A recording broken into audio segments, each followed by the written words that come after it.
Hey everyone, and welcome back to English Podcast 2.0. We're diving into something pretty amazing today. Yeah, How to unlock fluency in English, that's right. even if you're not a native speaker. Absolutely.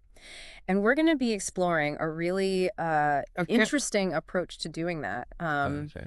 Taking cues from how babies learn language Oh, wow. and applying those principles to adult learners. That sounds cool, but how does that actually work? Yeah.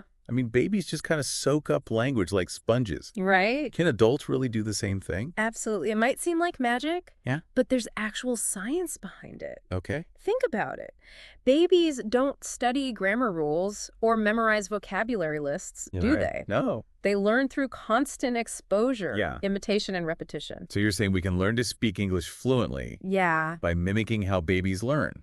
In a way, yes. Aye. You see, our brains are wired for language learning, Right. no matter our age. When we use a language, our brains create these neural pathways. Uh-huh. Think of them like roads in the brain. Yeah. The more we use those pathways, the smoother and faster those roads become. So if I want to get fluent in English, I need to create those English roads in my brain and make sure they're well paved. Exactly. And the key to paving those roads is practice. Okay. One of the biggest hurdles for English learners Mhm. is this habit of translating everything in their heads. Oh, yeah. And this slows us down and prevents us from thinking directly in English. I see. So it's like I'm taking a detour every time I want to speak English instead of just driving straight down the English highway. That's a great analogy. Thank And here's the fascinating part. Okay. When we think directly in English, we activate the same brain areas that native speakers use. Oh, wow. This means we can bypass that translation step and boost our fluency significantly. That's amazing. So how could we train our brains to think directly in English? Do you have any tips? Absolutely. One technique is called the no translation rule. It's simple but incredibly powerful. All right. Challenge yourself to describe your surroundings, your Yeah. thoughts, your day, everything directly in English without translating. So instead of thinking I'm hungry in my native language, Yeah. I would consciously say I'm hungry in English. Precisely. Start small, Okay. maybe with simple phrases or single words, Right.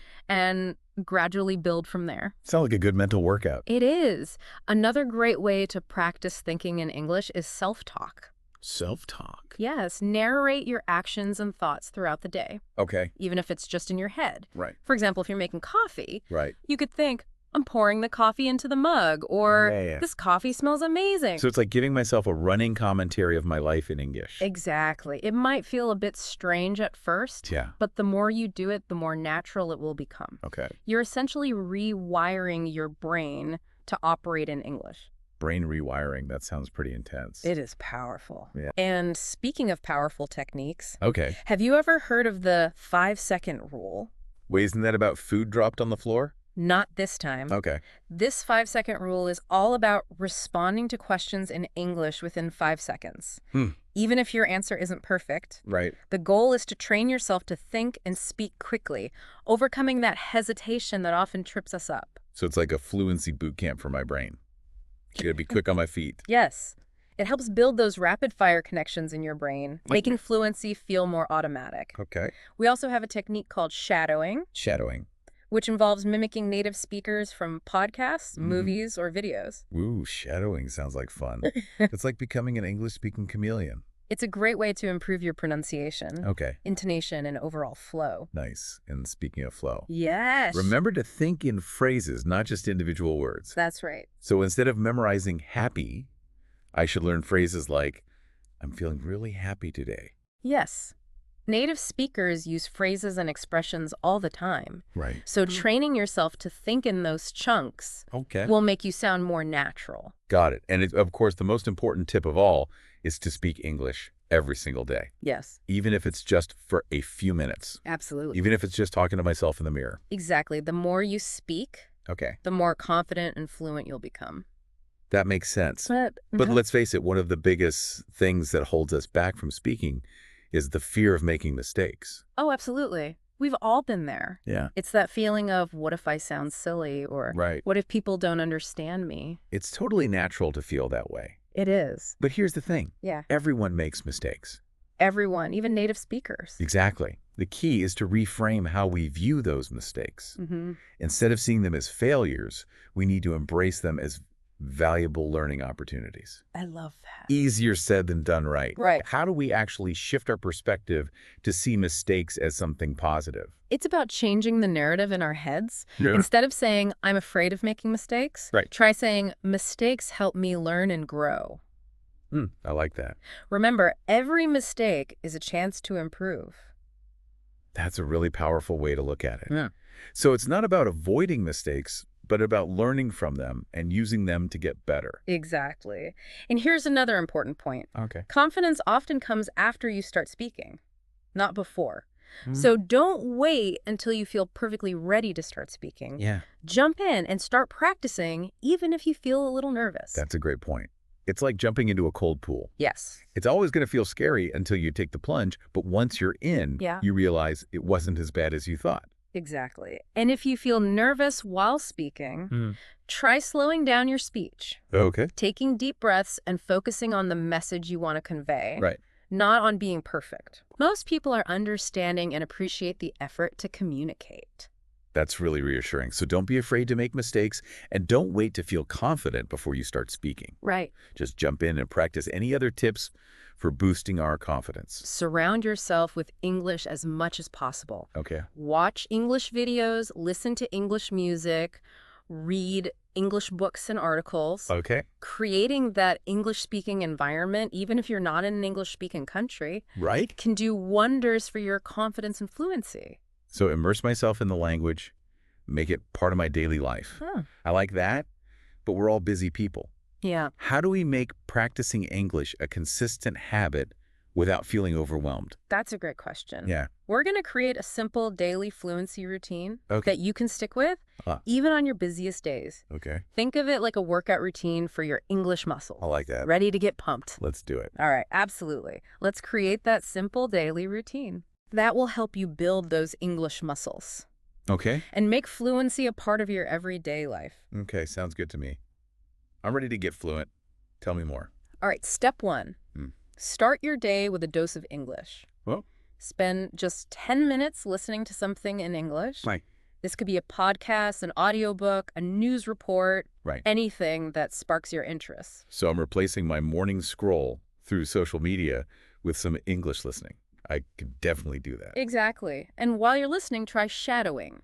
Shadowing. Repeat what you hear, Wow. mimicking the pronunciation and intonation. Hmm. This will help you internalize the sounds and rhythms of the language. Okay, step 1 is to listen and shadow for 10 minutes. What's next? Step 2 Right? is to sprinkle some English thinking throughout your day. English thinking. Yes, instead of thinking in your native language. Hmm. Challenge yourself to describe your surroundings, your actions, your thoughts and feelings in English. So if I'm making coffee, I would think, I am grinding the coffee beans. Or the coffee smells delicious instead of using my native language. You got it. Okay. It might feel a bit strange at first, Right. but the more you do it, Yeah. the more natural it will become. You're essentially rewiring your brain to think in English. Okay, so far so good. Yeah. 10 minutes of listening and shadowing in the morning and then thinking in English throughout the day. What's the third step in our fluency routine? Step 3 is dedicated to speaking practice. Okay. Set a timer for 5 minutes Nice. and just talk. Go. You can record yourself, Right. talk to a language partner online, even have a conversation with yourself in the mirror. Hold on. Talk to myself in the mirror. That sounds a little unusual. Trust me, it works. Okay. It's a great way to practice expressing yourself in English Yeah. without feeling self-conscious. You Right. can talk about anything you like, your day, your plans, your dreams, even what you're going to have for dinner. The more you speak, the more confident and fluent you'll become. Okay. I'll give it a shot. So we've got listening, thinking, and speaking. What's the final step in our daily fluency routine? The final step is all about review and reflection. Okay. Before you go to bed, spend just 5 minutes reviewing what you've learned that day. Right. You can write down new words and phrases, Right. read a short English article, or simply reflect on what you spoke about during your speaking practice. So a little English brain food before bed to help solidify everything. I like it. Exactly. This helps reinforce what you've learned Right. and prepares your brain for even more English adventures tomorrow. This daily routine seems manageable, Yeah. even with a busy schedule. But what if I miss a day? Do I have to start all over again? Not at all. Okay. Life happens. The key is to be kind to yourself and just pick up where you left off. Okay. Consistency is more important than perfection. That's good to hear. Mm-hmm. I think we've covered a lot of ground today with this daily routine. But are there any other tips or techniques we can use to supercharge our fluency journey? Absolutely. One powerful technique is called chunking. Chunking. It's all about learning and using groups of words or chunks, Okay. rather than focusing on individual words. Can you give me an example? Sure, instead of learning happy today and I am separately, Yeah. you could learn the chunk, I am happy today. Okay. Native speakers use chunks all the time. It's Mhm. how we speak so fluently and effortlessly. Right. By learning these chunks, you'll be able to express yourself more naturally and smoothly. That makes sense. It's like having pre-built phrases ready to go in my English toolbox. But how do I find these chunks? Here's a tip. When you're learning new vocabulary, Okay. don't just memorize the word itself. Right. Look up common chunks and phrases that use that word. For example, if you're learning the word beautiful, Yeah. you could also learn phrases like a beautiful day or you look beautiful today. That's a great idea. It seems like a more natural way to learn vocabulary, too, since I'm learning how words are actually used in context. What other techniques can I use? Another important skill is active listening. Active listening. It's not just about hearing the words, Right. but about truly engaging with what you're listening to. Okay. Pay attention to the details, the pronunciation, the intonation, and try to understand the meaning behind the words. So it's not just passive listening, like having something on in the background while I'm doing other things. I need to be actively engaged with what I'm listening to. Exactly. When you're actively listening, you're analyzing the language, noticing patterns, and making connections. It's like you're working out your listening muscles and training your brain to understand English better. Are there any ways to make myself a more active listener? Sometimes I find my mind wandering when I'm listening to English. One technique is to ask yourself questions while you're listening. Okay. What are the main points of what the speaker is saying? Right. What new vocabulary did I hear? How is the speaker using their voice to convey meaning? You can even try to predict what the speaker is going to say next. So I can turn listening practice into a little game. I like that. Exactly. And the more you practice active listening, Right. the better you'll become at understanding spoken English, even at faster speeds. Active listening check. What else can I do to boost my fluency? Here's a technique that might sound a little strange, Okay. but it's surprisingly effective. Okay. Talk to yourself in English. Talk to myself. Won't people think I'm crazy? You can do it in private, of course. Yeah. The point is to create a safe and comfortable space to practice speaking Okay. without any pressure or judgment. Right. You can talk about anything you like. Your day, your plans, your thoughts, your feelings. The more you speak, the more confident and fluent you'll become. So it's like having my own personal English conversation partner who's always available and never judges me. Exactly. Think of it as your own private English playground, and the best part is you Yeah. can do it anytime, anywhere. I can see how that would be helpful. It takes the pressure off and allows me to just practice and experiment with the language. Any other unconventional fluency tips you want to share? Here's another one that might surprise you. Sing along to English songs. Karaoke night for fluency practice. Count me in. It's a fun and effective way to improve your pronunciation, rhythm, and intonation. And it's a great way to learn new vocabulary and phrases in a memorable way. Plus, it's a great way to relax and de-stress. Singing always puts me in a good mood. Exactly. So put on your favorite English playlist, Okay. grab a hairbrush microphone, and sing your heart out. You'll be surprised at how much it can help your fluency. Okay, we've covered a lot of ground today. Chunking, active listening, talking to myself, singing along to English songs. It's a lot to take in. What's the key takeaway from all these fluency boosters? The most important thing is to find what works for you Okay. and make it a regular part of your English learning routine. Right. Whether you prefer listening to podcasts, reading books, watching movies, or chatting with friends online, the key is to immerse yourself in the language and make it a part of your daily life. And have fun while doing it. Absolutely. Yeah. Learning a language should be an enjoyable journey. Right. Embrace the challenges. Okay. Celebrate your progress and never stop exploring new ways to improve your fluency. I love that positive energy. Yeah. But let's be real. Yeah. There are going to be times when we feel stuck, frustrated, or even discouraged. How can we stay motivated and keep that fluency momentum going even when it feels tough? That's a great question, and it's something that every language learner struggles with at some point. Let's dive into some practical strategies for staying motivated and overcoming those inevitable fluency slumps. So we've covered a ton of techniques and strategies to boost fluency, Hmm. but motivation can be a real challenge. How do we stay excited about learning English, even when we hit those inevitable bumps in the road? That's such a crucial point. Motivation is the fuel that keeps us going. And just like any journey, Yeah. there will be times when we need to refuel and recharge our batteries. So what are some practical ways we can keep our motivation tanks full? One of the most powerful things you can do is to reconnect with your wife. Remember why you started learning English in the first place. Okay. What are your goals? Right. What do you want to be able to do with your new language skills? That's great reminder. Sometimes we get so caught up in the day-to-day grind Yeah. that we forget the bigger picture. We lose sight of those dreams that inspired us to start learning in the first place. Exactly. So take some time to visualize yourself achieving those goals. Okay. Imagine yourself having fluent conversations traveling to English-speaking countries. Right. Connecting with people from all over the world, let those positive images fuel your motivation.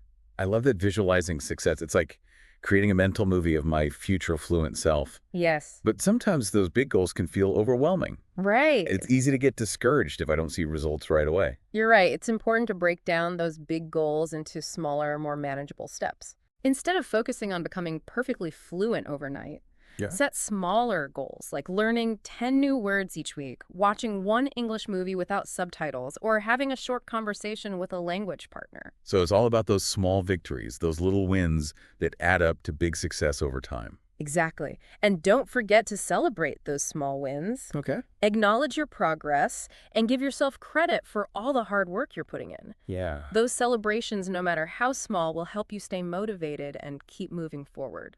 Speaking of moving forward, Yeah. are there any other things we can do to keep ourselves motivated and accountable? Finding a language learning buddy or joining an online community of English learners can be a game changer. Oh, I love that idea. It's like having a team of cheerleaders encouraging you along the way. Exactly. Having someone to share your struggles, celebrate your successes, and practice with can make a world of difference. It's also a great way to get different perspectives and learn from other people's experiences. So find your tribe and support each other on the journey to fluency. That makes a lot of sense. But even with a supportive community, there will still be times when we feel discouraged or frustrated. What are some ways to cope with those negative feelings and stay positive?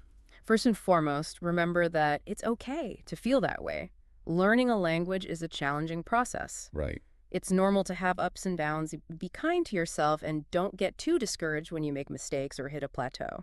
I think that's really important, being kind to ourselves and acknowledging that it's okay to not be perfect all the time. Absolutely. And if you're feeling stuck, try changing things up a bit. Okay. If you've been focusing mainly on reading, try watching some English movies or listening to podcasts. If you've been studying alone, try joining a conversation group or finding a language partner. Sometimes a little change of pace can reignite your passion for learning. So shake things up and keep my brain engaged. I Yeah. like that. And most importantly, be patient. Yes, patience is key. Fluency takes time. And consistent effort. Don't get discouraged if you don't see results immediately.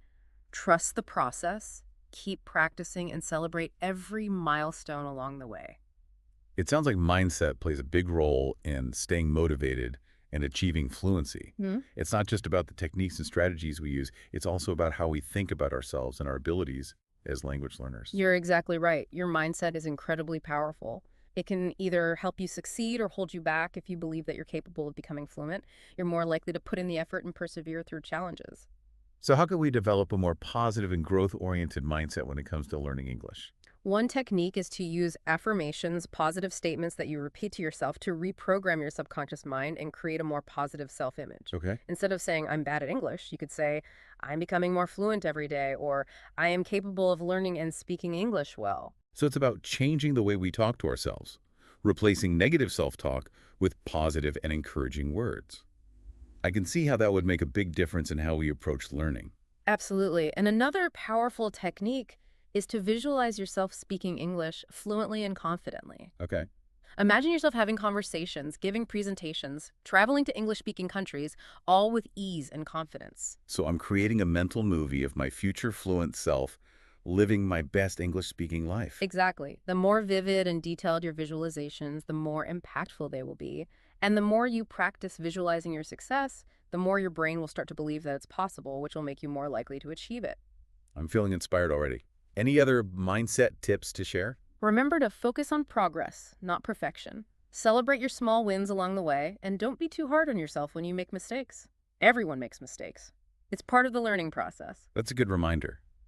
It's easy to get caught up in what we're doing wrong instead of focusing on how far we've come. Exactly. So be kind to yourself. Embrace the journey and trust that you have the power to achieve your fluency goals. This has been such an insightful and inspiring deep dive into the world of fluency. We've explored so many valuable techniques and strategies, from brain training exercises to confidence boosters to mindset hacks. We have, and I hope our listeners are feeling empowered to continue their own English fluency journeys. I think they are. Mhm. But before we wrap up this episode, I want to share a final thought with our listeners. Please do. If babies can learn a language simply by being immersed in it, why can't we? That's a brilliant point. Babies don't overthink grammar rules or worry about making mistakes. They just absorb the language naturally and effortlessly. Exactly. So maybe the key to unlocking fluency is to tap into that childlike curiosity and willingness to experiment. I completely agree. Let's all embrace our inner language learners and approach English with the same enthusiasm and fearlessness as a child learning their first language. That's a perfect note to end on. Remember, fluency is a journey, not a destination. Embrace the ups and downs, celebrate your progress, and never stop exploring the fascinating world of the English language. Keep practicing, keep speaking, and keep believing in yourself. Until next time, happy learning.